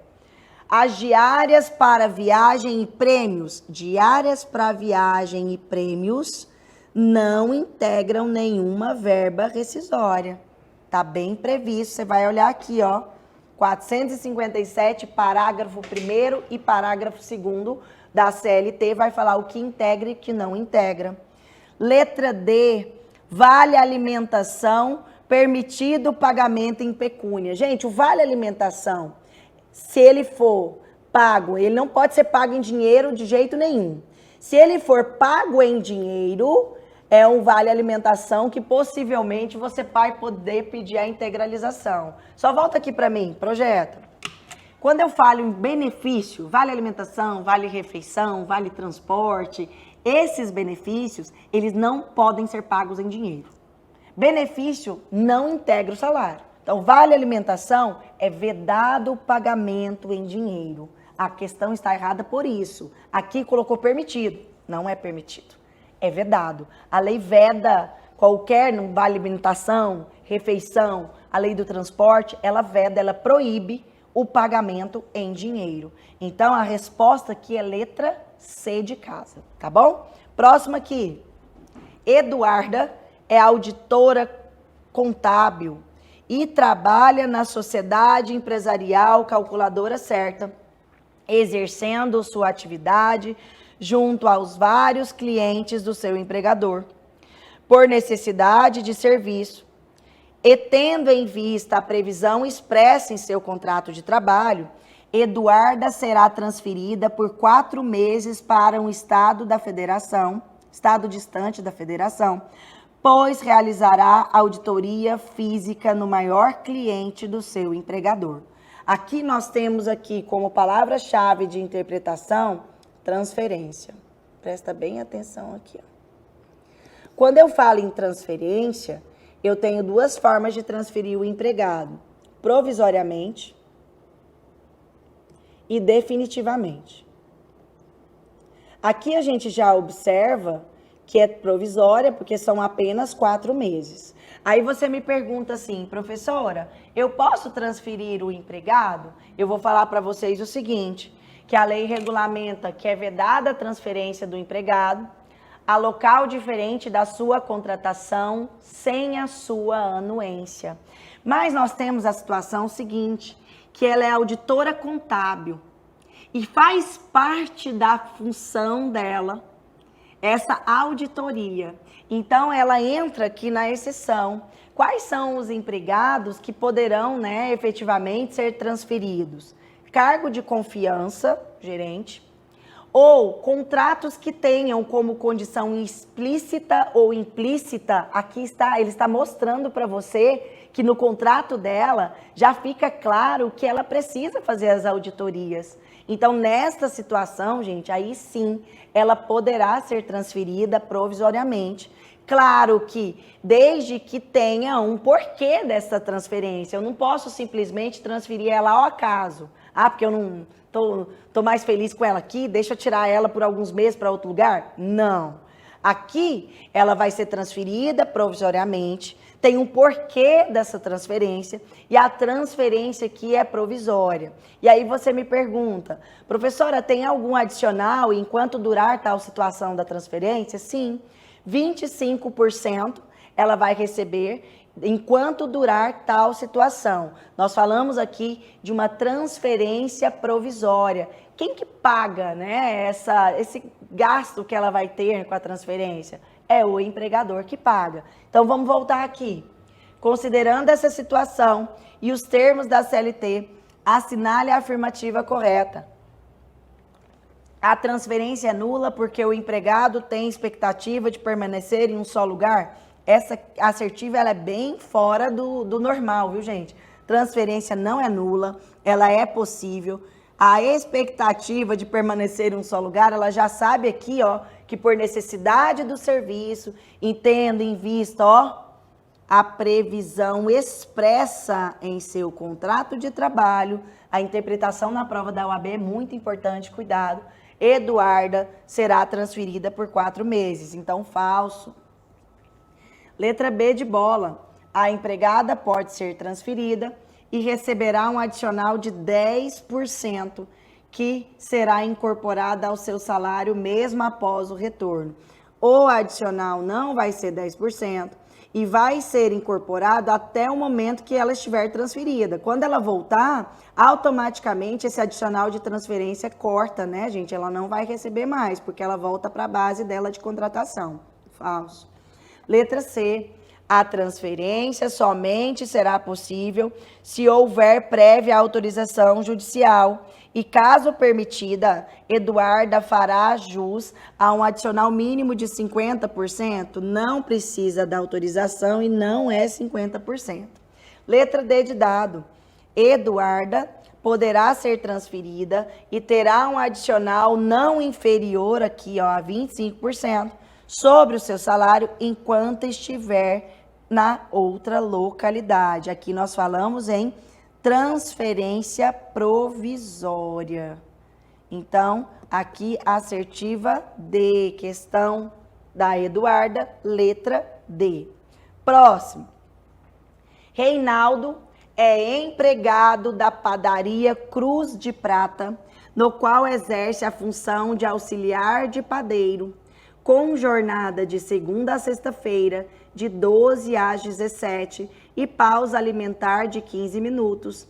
Aproxima-se o final do ano, Reinaldo aguarda ansiosamente pelo pagamento do 13º, pois pretende utilizá-lo para comprar uma televisão.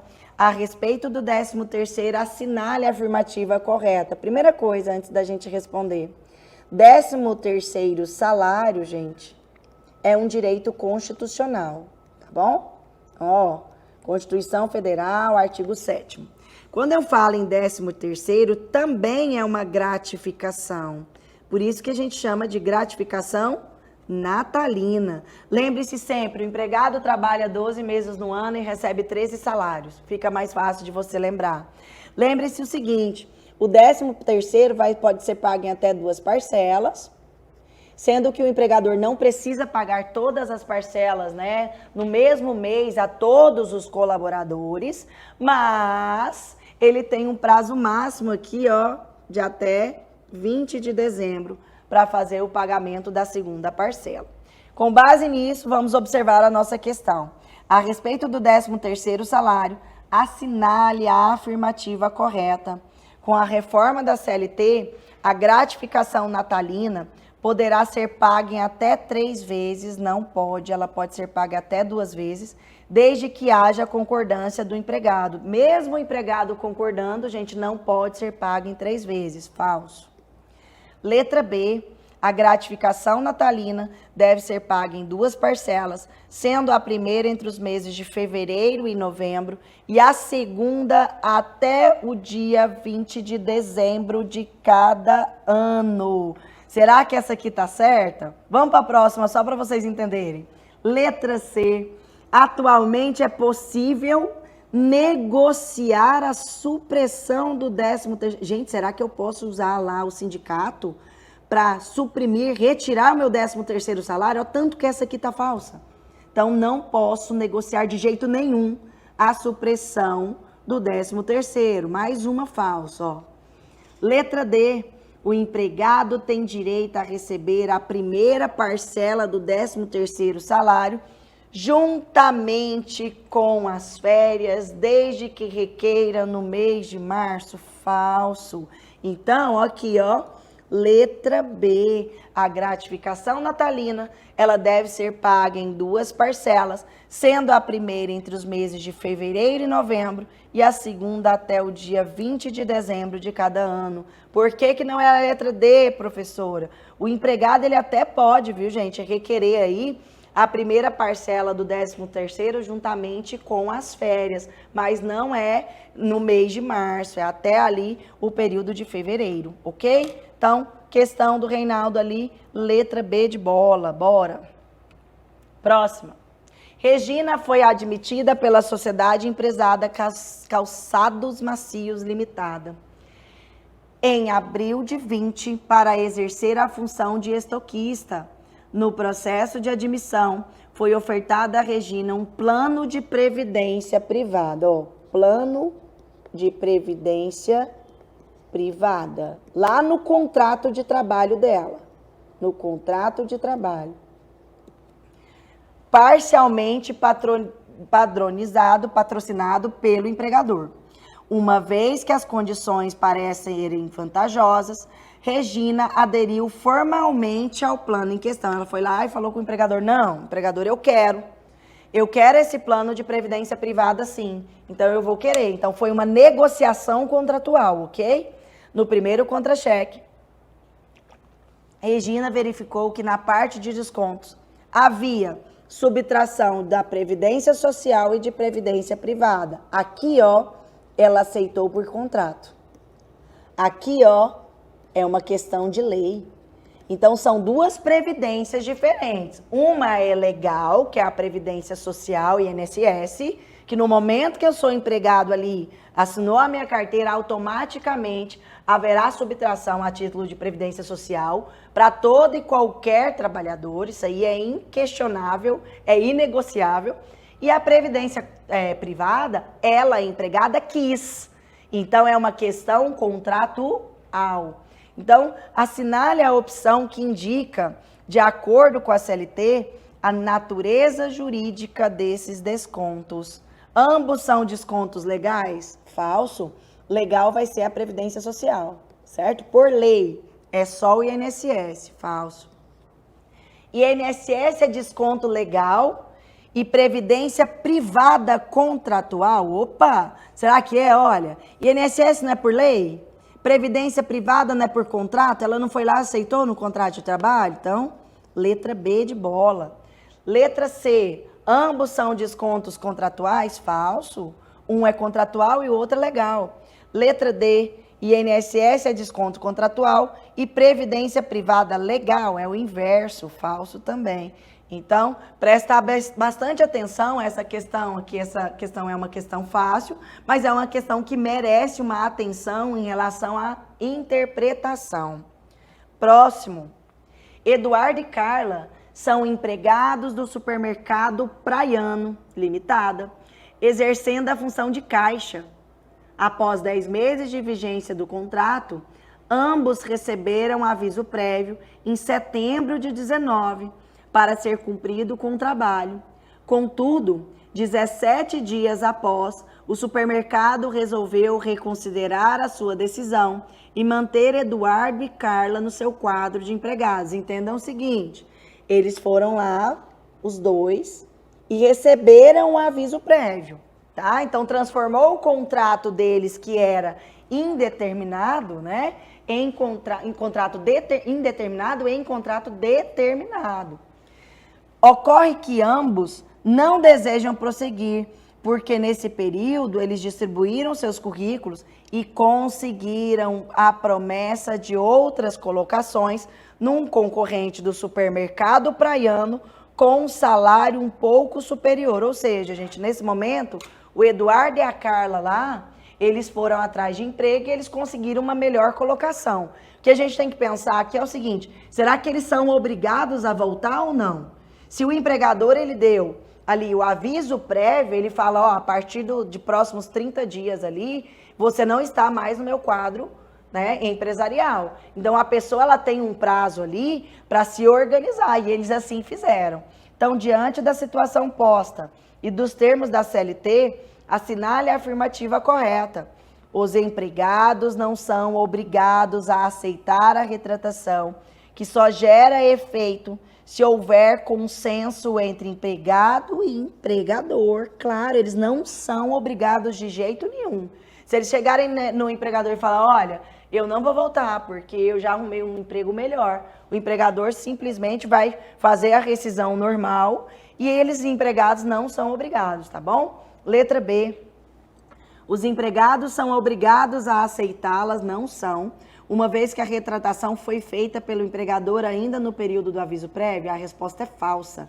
Por quê? No período do aviso prévio, já torna o contrato de novo indeterminado. O que eu quero dizer com isso? Ele já sabe o fim, né? O momento do aviso prévio, eu já sei qual é o dia que vai acabar o meu contrato de trabalho, ele se torna exceção. Falso.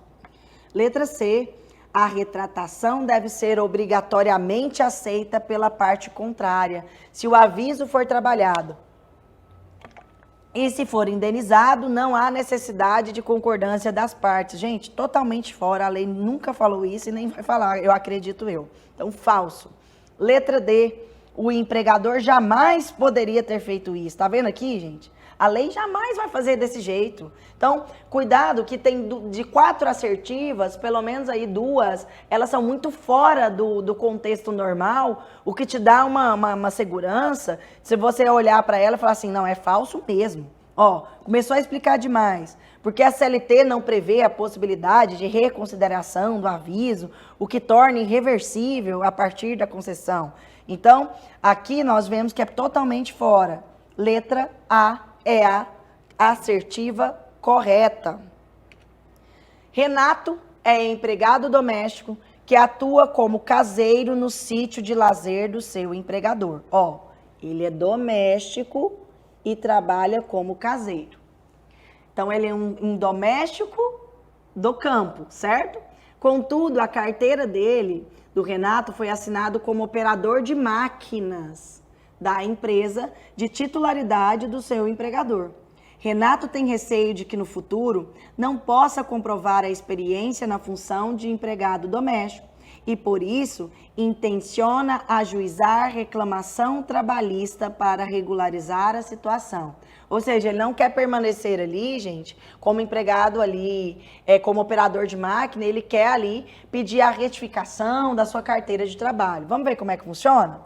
Considerando a situação narrada e o entendimento consolidado do TST, assinale a afirmativa correta. A. Caso comprove que, de fato, é doméstico, Renato conseguirá retificação na carteira, pois as anotações nela lançadas têm presunção relativa, verdadeiríssimo. O que acontece? Se o Renato entrar na justiça ali, gente, e comprovar que efetivamente ele não é operador de máquina e sim doméstico, vai retificar sim o registro da carteira de trabalho, porque ela tem presunção relativa. O que quer dizer isso? Pode ser modificada de acordo com o contrato realidade, então verdadeiro. Letra B, somente o salário poderia ser objeto de demanda? Não, gente. O salário poderia, a função poderia, tá? Então, falso. Para se comprovar que empregado recebia valor superior anotado, sendo que a alteração na função não é prevista e a demanda, olha só, já teve até sentença aqui na questão. Então, não, falsíssima essa daqui.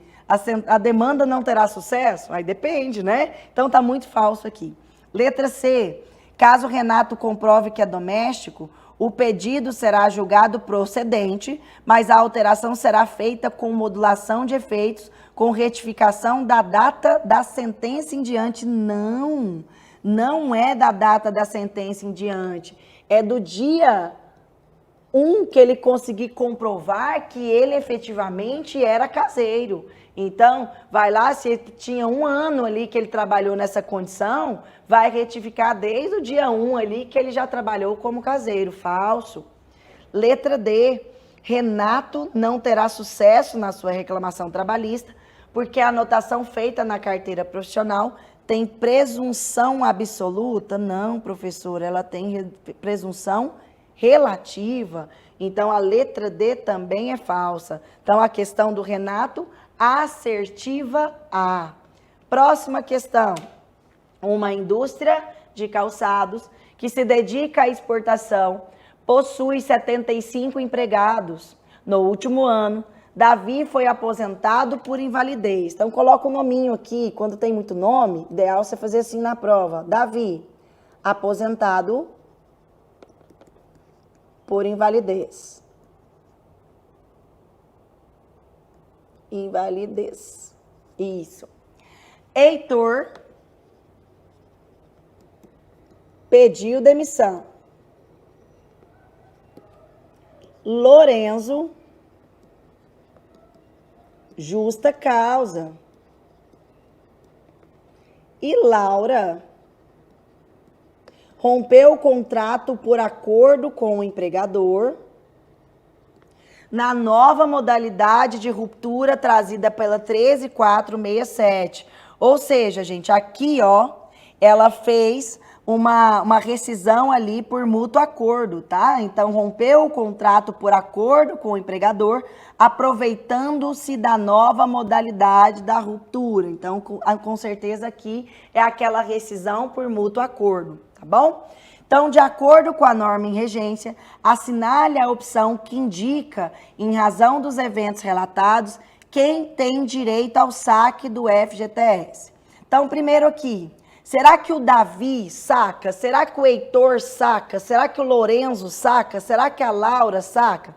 Primeiro a gente tem que pensar o seguinte, quem pede demissão, ó, já de cara, quem pede demissão e quem é demitido por justa causa, esquece.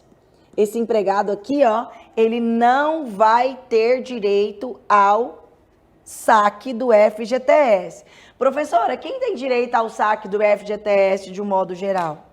Quem tem a demissão sem justa causa, quando o empregador rescinde o contrato de trabalho, né, com o empregado ali sem justa causa, quando o empregado aciona a Justiça do Trabalho e comprova uma rescisão indireta, quando o empregado aposenta, Quando eu tenho ali, né, um acordo igual esse aqui, a rescisão por mútuo acordo, então nessa modalidade ali, esse empregado ele saca 80% do FGTS. Então, diante disso, né, fazendo um resumo aqui para vocês, quais são as situações aqui em que os empregados vão ali sacar o FGTS?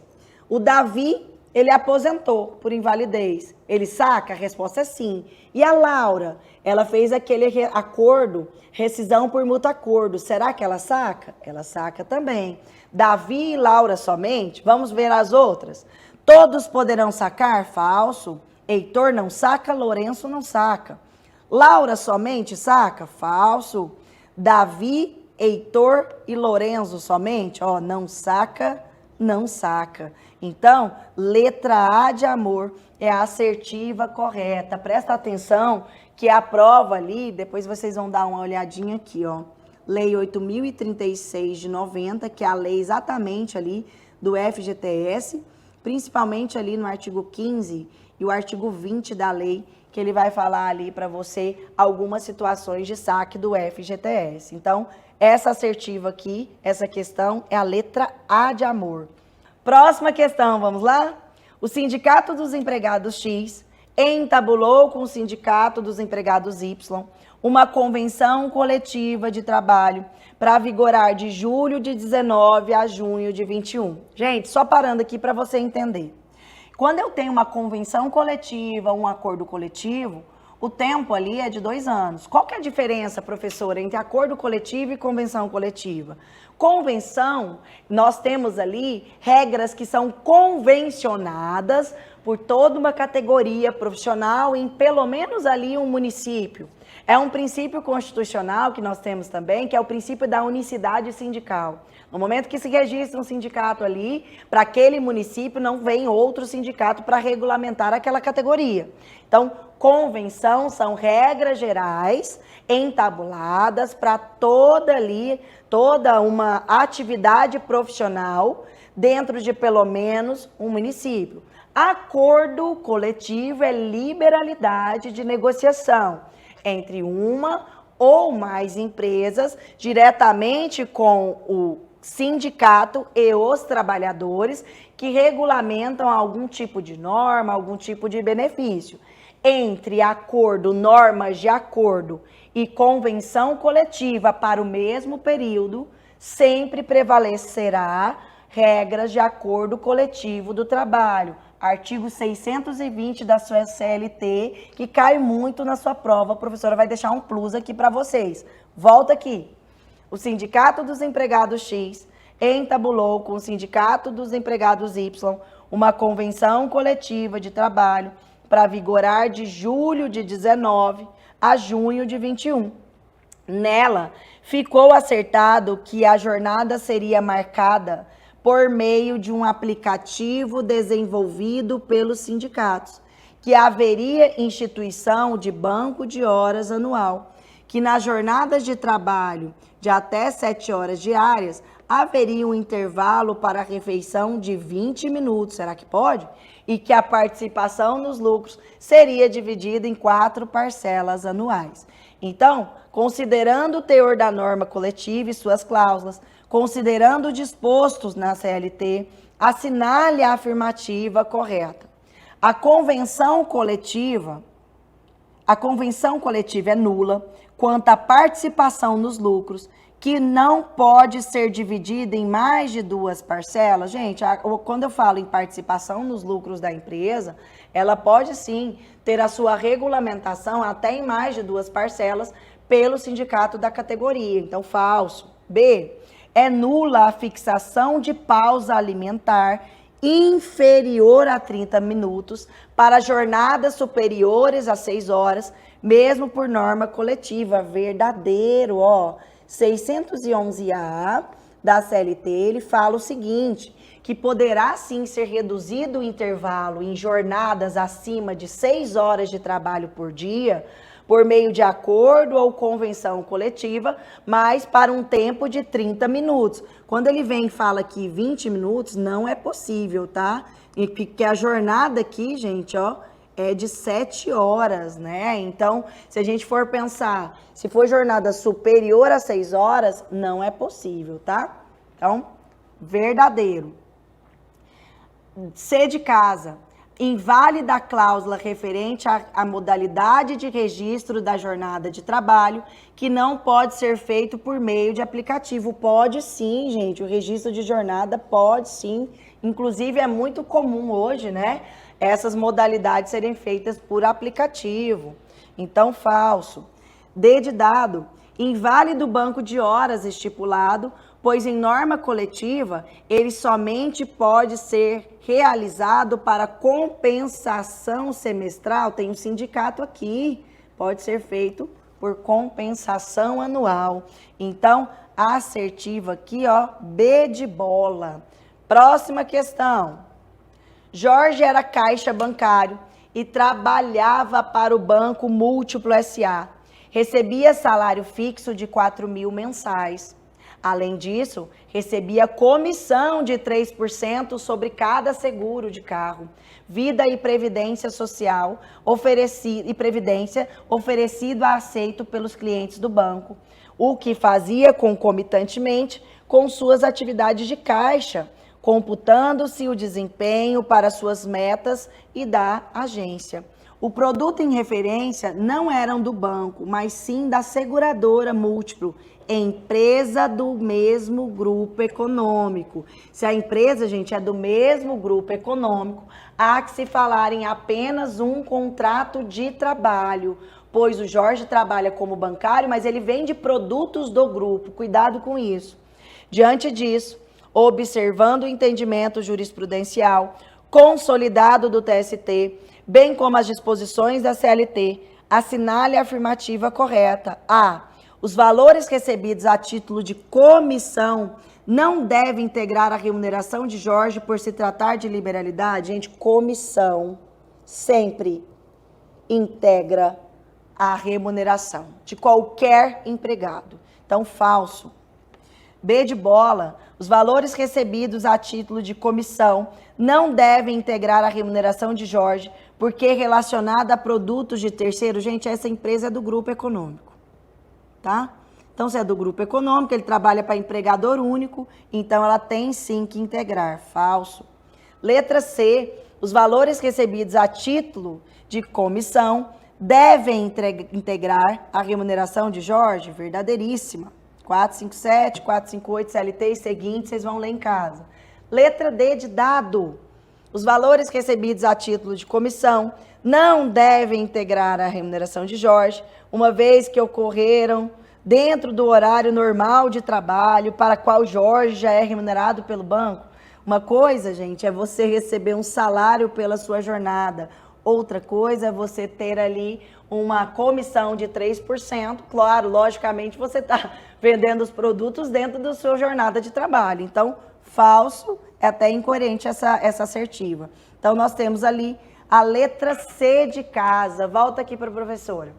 Você tem uma quantidade bem bacana de questões que você pode interpretar. A professora colocou os artigos para vocês, fez os pontos que são mais cobrados aí na sua prova. É uma reta final riquíssima em conhecimento, em informação, que vai dar para você um norte muito bom das questões que são mais cobradas, que são mais trazidas aí na sua CLT. Um grande beijo, Instituto Goiano de Direito está à disposição. Um grande beijo para vocês e até mais, pessoal. Tchau, tchau.